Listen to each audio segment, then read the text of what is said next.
Fala pessoal, beleza? Bem-vindos ao IPAcast, o podcast do grupo Intelectuais e Política nas Américas da Unesp de Franca, trazendo toda semana conteúdo de alta qualidade acerca de história das Américas, sempre com um adequado rigor metodológico e científico. Meu nome é João Victor Fidelis Beluso, eu sou aluno de mestrado da Unesp de Franca e eu estudo a relação entre os intelectuais brasileiros com o movimento neoconservador americano dos anos 80. Hoje falaremos de anti-escravismo e historiografia, a partir da figura de Benjamin Ley. Lembrando que esse episódio é baseado no texto O Quacre Benjamin Ley, os primórdios do anti-escravismo na América do Norte, publicado por Henrique Antônio Ré na Revista de História da USP em 2020. O objetivo do artigo é falar um pouco da importância intelectual de Benjamin Ley no movimento anti-escravista das 13 colônias no século XVIII. Ele também fala por que houve uma omissão dessa figura dentro da historiografia especializada e, por fim, faz uma resenha de uma obra recém-lançada em 2017 do autor Marcus Rediker acerca do personagem. Vamos começar? E para começar essa conversa, vamos voltar para o ano de 1808, quando ocorreu a abolição do tráfico transatlântico de escravos na Inglaterra. Nesse ano, o importante abolicionista inglês Thomas Clarkson lançou um livro contando um pouco da história do movimento abolicionista, tanto na América do Norte quanto na Inglaterra. Apesar do teor iluminista progressista da obra de Clarkson, é interessante a alegoria que ele faz com relação aos personagens inseridos no movimento. Para ele, cada personagem representa um afluente de um rio maior que é o rio do movimento abolicionista. E esse rio do movimento abolicionista iria uma hora ou outra desaguar no Oceano da Liberdade.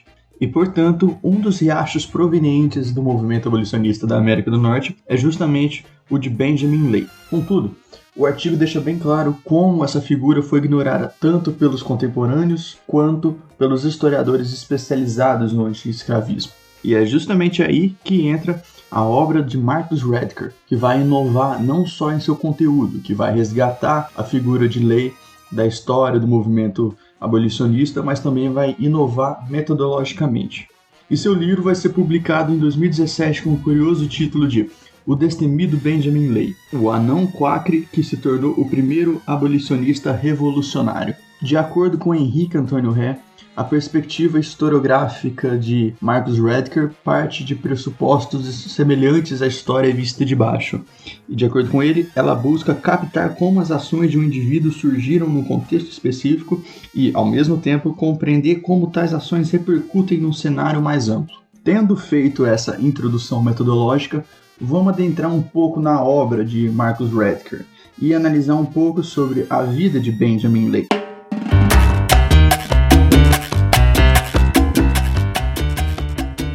Benjamin Ley nasceu em 1682 em Copford, uma região com frequentes protestos trabalhistas e um radicalismo religioso, que acabou influenciando a sua trajetória intelectual. Filho de camponeses pobres, Benjamin Ley sofria de nanismo e cifose, o que gerava ainda mais uma rejeição por parte de seus contemporâneos, que acreditavam que a sua deformidade física influenciava a sua deformidade intelectual, por conta de seu radicalismo e diferença de pensamento com relação aos demais Quakers. Na Inglaterra, exerceu diversas ocupações. Foi pastor, aprendiz de luveiro, marinheiro e comerciante. Até que ele conheceu uma outra Quaker, a Sarah, que também sofria de nanismo, e em 1718 ambos se mudaram para Barbados, no Caribe, o berço da comunidade Quaker na América. Chegando lá, o casal se assusta tanto pela quantidade de escravos que o país possuía, tendo em vista que 9/10 da população era de escravos, quanto da participação de Quakers na administração e no comércio de escravos, tendo em vista que os Quakers, por muito tempo, foram pioneiros na crítica à escravidão. Por conta disso, o casal voltou para a Inglaterra, viveu mais alguns anos lá, e em 1752 eles viajam para Filadélfia, na Pensilvânia, a maior comunidade Quaker da América do Norte. Lá, Benjamin Ley se envolve em diversos conflitos com outros Quakers, porque ele critica tanto aqueles falsos ministros que diziam propagar a verdade de Deus, quanto o caráter escravista de diversos líderes Quakers que acabavam influenciando as instituições políticas da região. Por conta disso, Lay sofreu diversas sanções por parte dos líderes políticos e religiosos da comunidade. Por exemplo, ele não podia frequentar os encontros de negócios e comércios da região, mas apenas os encontros de adoração. Por conta dessa pressão que sofriam, Benjamin e Sarah se mudaram para outra cidade, ainda na Pensilvânia. Eles foram para Abington. E após a morte de Sarah, que Benjamin Lay começou a escrever o seu livro com argumentos contrários aos proprietários de escravos da Pensilvânia. Só que dentro da comunidade Quaker existia uma regra. Todo Quaker que quisesse publicar alguma obra devia submetê-la primeiro ao Conselho dos Supervisores. Contudo, esse conselho era formado pelos líderes Quakers que, em sua maioria, eram escravistas. Logo, provavelmente eles não aprovariam a obra de Benjamin Lay. Por isso, ele enviou direto para o seu editor. Em 1738, Benjamin Lay publica a obra All Slave Keepers That Keep the Innocent in Bondage, Apostates, tendo como seu impressor Benjamin Franklin. E essa obra se tornou a quarta obra anti-escravista mais conhecida na América do Norte. De início, tendo noção da repercussão negativa que a obra traria, Benjamin Franklin omitiu seu nome da folha de rosto do livro, tendo admitido só 50 anos depois a sua participação na publicação. Então Benjamin Lay era um radical para sua época. Além dessa obra publicada, ele encenava uma espécie de teatro de guerrilha na multidão para que ele pudesse alertar as pessoas acerca das atrocidades que elas cometiam contra os escravos. Além disso, ele ajudou a difundir a ideia do vegetarianismo. Ele também não utilizava nenhum produto feito com trabalho escravo, ele não retirava o chapéu diante das autoridades religiosas e políticas. Então isso ajudou a que as pessoas vissem ele de forma negativa.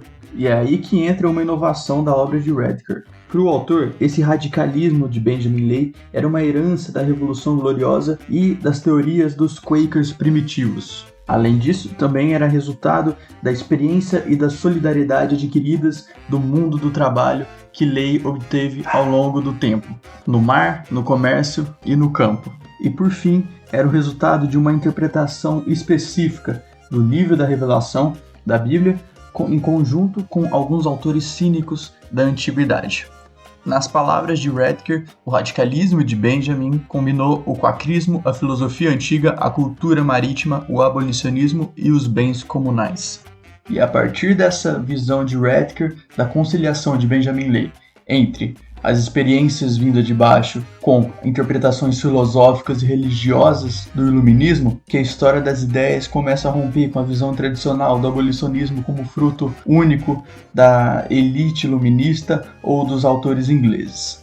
Além disso, a partir do livro de Redcar, conseguimos localizar melhor a onda de manifestações anti-escravistas dos Quakers nas décadas de 1730 e 1740, sendo que a historiografia anterior localizava-as a partir de 1750. Bom, pessoal, a nossa conversa fica por aqui. Eu espero que com esse episódio vocês tenham aprendido um pouco mais acerca da história intelectual americana e das novas perspectivas historiográficas sobre o movimento abolicionista. Não deixe de seguir o IPA nas principais redes sociais, o Twitter, o YouTube, o Instagram e o Facebook. Eu espero que vocês tenham gostado do episódio e até o próximo. Tchau, tchau!